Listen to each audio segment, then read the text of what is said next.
سورہ یاسین آیت نمبر 13، جس کا ترجمہ ہے کہ آپ ان کے سامنے ایک مثال یعنی ایک بستی والوں کی مثال بیان کیجئے جبکہ اس بستی میں کئی رسول آئے۔ قرآن کریم نے نہ اس بستی والوں کا نام ذکر کیا ہے اور نہ ہی ان رسولوں کا جو اس بستی میں بھیجے گئے تھے۔ کچھ روایات میں ان کو رسول کہا گیا ہے، کچھ میں یہ کہا گیا ہے کہ یہ موسیٰ علیہ السلام کے شاگرد تھے جنہیں موسیٰ علیہ السلام نے اس قوم کی تبلیغ کے لیے بھیجا تھا، لیکن بعض روایات یہ کہتی ہیں کہ یہ رسول تھے۔ رسول اس شخص کو کہتے ہیں جو کہ کسی کا پیغام لے کر آیا ہو، کیونکہ یہ اللہ کی طرف سے آئے تھے تو ہو سکتا ہے کہ وہ نبی ہوں یا ہو سکتا ہے کہ وہ انبیاء کرام ہوں یا پھر وہ پیغمبر ہوں۔ بہرحال جو سبق قرآن کریم دینا چاہتا ہے وہ بستی پر مبنی نہیں ہے اور نہ ہی پیغام لے جانے والوں کی شناخت پر کہ ہمیں انہیں پہچاننا چاہیے، اسی لیے اللہ تعالیٰ نے ان کے نام نہیں بتائے۔ لہٰذا ہمیں بھی اس چیز کی کوئی ضرورت نہیں کہ ہم ان کے جان پہچان کرنے میں ہی اپنا وقت ضائع کرنا شروع کر دیں۔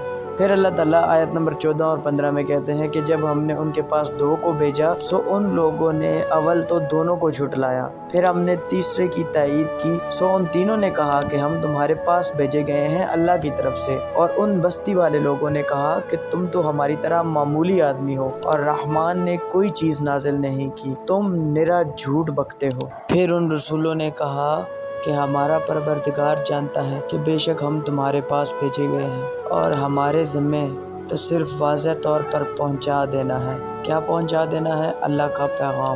انہوں نے کہا کہ ہم تو تم کو منحوس سمجھتے ہیں، اگر تم باز نہ آئے تو ہم پتھروں سے تمہارا کام کر دیں گے، مطلب پتھروں سے تمہیں مار دیں گے اور تم کو ہماری طرف سے تکلیف ہوگی۔ ان رسولوں نے کہا کہ تمہاری نحوست تو تمہارے ساتھ لگی ہوئی ہے، کیا تم اس چیز کو نحوست سمجھتے ہو کہ تم کو نصیحت کی جائے، بلکہ تم لوگ تو حد سے نکل جانے والے لوگ ہو۔ اور ایک شخص اس شہر کے آخری حصے سے دوڑتا ہوا آیا اور کہنے لگا کہ اے میری قوم، ان رسولوں کی راہوں پر چلو۔ روایتوں میں ان کا نام حبیب نجار بتایا گیا ہے۔ یہ پیشے کے لحاظ سے بڑائی تھے اور ان رسولوں کی دعوت پہ پہلے ہی ایمان لا چکے تھے اور شہر کے سرے پر کہیں تنہا رہ کر عبادت کرتے تھے۔ جب انہیں پتہ چلا تو ان کی قوم کے لوگ ان کی رسولوں کو تکلیف دینے کے لیے تیار ہو گئے ہیں تو جلدی سے ہی وہاں پہنچے اور بڑے مؤثر انداز میں اپنی قوم کو سمجھانے کی کوشش کی، لیکن ان کی قوم باز نہ آئی اور حبیب نجار بیچارے کو پتھر مار مار کر شہید کر دیا۔ اور بعد میں اللہ تعالیٰ ان نعمتوں کا ذکر فرماتے ہیں اور کہتے ہیں کہ کاش ان کو معلوم ہوتا کہ جنت کی نعمتیں کیسی ہیں تو